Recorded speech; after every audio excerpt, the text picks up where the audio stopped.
Hello friends, welcome back to my YouTube channel. I am Constable Aisar Rashid. I got selected in BSF through SSC GD 2023. বন্ধুরা আজকে আমি তোমাদের সঙ্গে কথা বলতে চলেছি SSC GDর BSF এর জব প্রোফাইল সম্পর্কে।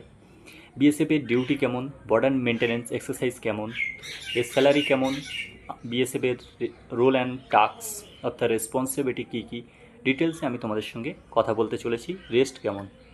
প্রথমত আমি একটু বলে নিই যে বিএসএফের ডিউটি একটু হার্ড, বিশেষ করে বাংলাদেশ পাঞ্জাব বর্ডার। বিএসএফের রোল এবং টাস্ক হলো বর্ডার মেনটেন্যান্স করা, অর্থাৎ আমাদের যে ইন্ডিয়ার বাংলাদেশ এবং পাকিস্তানের যে বর্ডার আছে সেই বর্ডারকে দেখাশোনা করার দায়িত্ব বিএসএফ অর্থাৎ বর্ডার সিকিউরিটি ফোর্স বা বিএসএফকে ইন্ডিয়ান ফার্স্ট লাইন অফ ডিফেন্সও বলা হয়ে থাকে।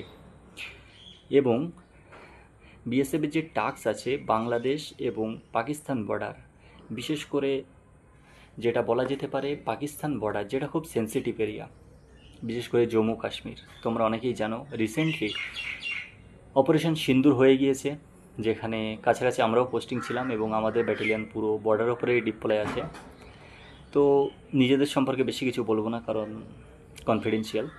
তো বন্ধুরা, বিএসএফের যে দুটো বর্ডার সামলাতে হয় সেটা হলো বাংলাদেশ বর্ডার এবং পাকিস্তান বর্ডার। বাংলাদেশ এবং পাকিস্তান বর্ডারের মধ্যে তোমাদের জম্মু কাশ্মীর, এদিকে লাদাখ থেকে শুরু করে পাঞ্জাব, গুজরাট, রাজস্থান, এদিকে আমাদের বাংলাদেশে গেলে ত্রিপুরা, ওয়েস্ট বেঙ্গল, এদিকে আছে মিজোরাম, মণিপুর, নাগাল্যান্ড, এদিকে সব বর্ডার। তো বন্ধুরা, এর মধ্যে বিএসএফের যে মেন রোল সেটা বর্ডার গার্ডিং করা। এর মধ্যে থেকেও বিএসএফ নিজেদের আইএস ডিউটি অর্থাৎ ইন্টারনাল সিকিউরিটি ডিউটি করে থাকে, যেরকম ইলেকশনের ডিউটি, কোথাও দাঙ্গা হয়ে গেলে সেখানে বিএসএফ সাধারণত মিনিস্টার অফ হোম অ্যাফেয়ার্সের মধ্যে আসে, MHA, যেটা স্বরাষ্ট্র মন্ত্রণালয়ের অধীনস্থ। বিএসএফের যদি বন্ধুরা সিলেকশন প্রসেস বলা যায়, তোমরা অনেকেই জানো যে বিএসএফের মেনলি কীভাবে সিলেকশন হয়। বিএসএফের মেনলি সিলেকশন হয়ে থাকে SSC GDর থ্রু, SSC কমিশনের থ্রু বিএসএফের সিলেকশন হয়ে থাকে, যেটা কনস্টেবল র্যাঙ্কের জন্য। আমাদের SSC GD কনস্টেবল র্যাঙ্কের জন্য অর্থাৎ CRPF, BSF, ITBP, SSB সকল ফোর্সের জন্য অর্থাৎ প্যারামিলিটারির জন্য SSC GD রিক্রুটমেন্ট করে থাকে। SSC GD recruitment SSC GD বোর্ডের থ্রু হয়ে থাকে, যেখানে 160 মার্কের কোশ্চেন হয়ে থাকে এবং 160 মার্কের মধ্যে 80টা কোশ্চেন হয়ে থাকে, প্রতিটি কোশ্চেনের মাত্র 2 নম্বর করে থাকে।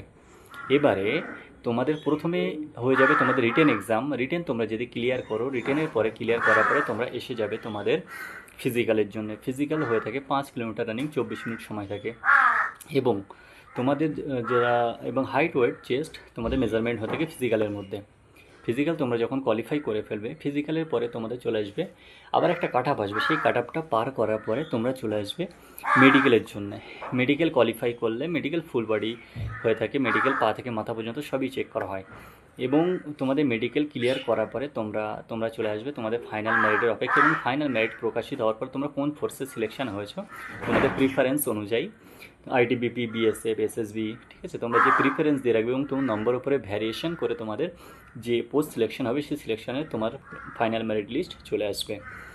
হয়ে গেল। তারপরে SSC GD থ্রু তোমরা যখন বিএসএফে চলে আসবে, বিএসএফে আসার পরে তোমরা যখন ট্রেনিং শেষ করবে, তোমরা বেসিক ট্রেনিং শেষ করার পরে তোমাদের 6/6 ডিউটি হয়ে থাকে, অর্থাৎ রাত্রে 6 ঘন্টা ডিউটি, ফের রেস্ট 6 ঘন্টা, ফির 6 ঘন্টা ডিউটি, ফির 6 ঘন্টা রেস্ট। অর্থাৎ তোমরা যদি সন্ধ্যা 6টা থেকে রাত 12টা ডিউটি করো, অর্থাৎ রাত 12টা থেকে সকাল 6টা পর্যন্ত তোমাদের রেস্ট, ফের সকাল 6টা থেকে দুপুর 12টা পর্যন্ত তোমাদের ডিউটি এবং দুপুর 12টা থেকে সন্ধ্যা 6টা পর্যন্ত রেস্ট। এবং 15 দিন অন্তর 10 দিন অন্তর ডিউটি চেঞ্জ হয়ে থাকে, অর্থাৎ ফার্স্ট শিফট থেকে সেকেন্ড শিফটে দেয়। যেটা তোমাদের ছিল সকাল 6টা থেকে দুপুর 12টা পর্যন্ত ডিউটি, তোমাদের সেটা চলে আসবে দুপুর 12টা থেকে সন্ধ্যা 6টা পর্যন্ত এবং রাত 12টা থেকে সকাল 6টা পর্যন্ত, অর্থাৎ 6 ঘন্টা ডিউটি, 6 ঘন্টা রেস্ট। যখনই ডিউটি বদলি হয়ে থাকে সেই সময় তোমরা একদিনের পুরো রেস্ট পেয়ে যাবে 12 ঘন্টা, এটা হয়ে থাকে। তারপরে বর্ডার মেনটেনেন্স এক্সারসাইজ থেকে থাকে, যেটা তোমাদের রাত্রে যখন সেকেন্ড ডিউটি করে আসলে, অর্থাৎ রাত 12টা থেকে সকাল 6টায় ডিউটি করে আসলে তারপরে 10টা কি 9:30 থেকে তোমাদের আবার ফলিং হবে। ফলিং হওয়ার পরে তোমাদের 1 থেকে 1.5 ঘন্টা তোমাদের বর্ডার মেনটেনেন্স এক্সারসাইজ থাকবে, ঠিক আছে। তো বর্ডার মেনটেনেন্স এক্সারসাইজ কি তোমরা নেক্সট ভিডিওতে জেনে যাবে। তারপরে বন্ধুরা, তোমাদের যে স্যালারির কথা বলে থাকি, তো স্যালারি খুবই হ্যান্ডসাম স্যালারি দিয়ে থাকে বিএসএফ, অর্থাৎ মিনিস্টার অফ হোম অ্যাফেয়ার্স একটা ভালো স্যালারি দিয়ে থাকে। তোমরা যখন জয়েন করবে কম বেশি 40 থেকে 42 হাজার টাকা তোমরা অ্যাভারেজ একটা স্যালারি পাবে।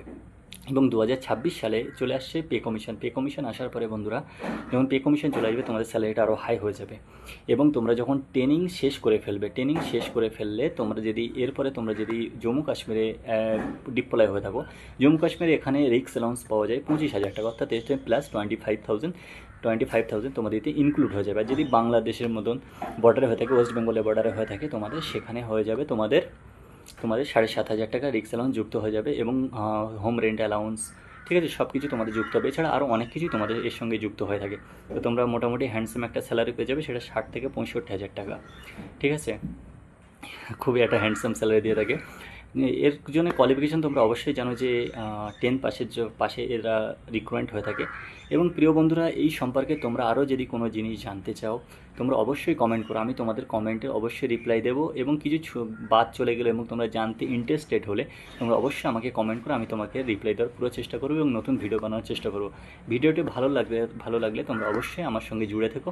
আমি এসএসসি জিডি রিলেটেড সমস্ত রকম আপডেট আমার চ্যানেলে দিতে থাকি। ভালো লাগলে অবশ্যই সাবস্ক্রাইব করো। জয় হিন্দ।